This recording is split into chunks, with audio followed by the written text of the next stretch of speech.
பாப்பா நேற்று ஆக்ராவில் தாஜ்மஹாலை காணாமாண்டி ஒரே சத்தம். அவனுங்களுக்கு என்ன தெரியும் தாஜ்மஹால் என் மாமனார் வீட்டில் இருக்குன்ட்டு. எதா இருந்தாலும் ஒரு அளவு தானே என்ன அளவுதான். கொஞ்சமா சாப்பிடு பாப்பா, எனக்கு வயிறு முட்டுதுல்ல. இனிப்பு சாப்பிடாதமோ இப்போ எனக்கு இனிக்குதுல்ல. ஏன்டா அடிக்கிற? இல்லாமல ஓசியில காது கிடைச்சா சௌரியத்துக்கு கொடுக்குறான். இதெல்லாம் வேலைக்கு நீ சொல்லி என் அழகு பொண்டாட்டி அவன் கிடக்குறான். உங்களின் ஒவ்வொரு தருணத்தையும் சிறப்பாக்கிடும் புதிய டிசைன்கள். இவ்வளோ மாதிரி தான் தம்பி ஒரு காலத்தில் நானும் புசுரா லவ் பண்ணேன். ரொம்ப பண்ணிட்டா மாசரா பச்சை தூக்கி போட்டு வந்துட்டானே. அப்புறம் எதுக்கு நீ சொட்ட விழுந்தா வருத்தப்படுற? அது சரிடா, உனக்கு ஏன்டா லவ்னாலே பிடிக்க மாட்டேங்குது?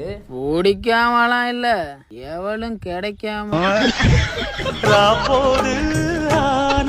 உன் ராகங்கள் தான்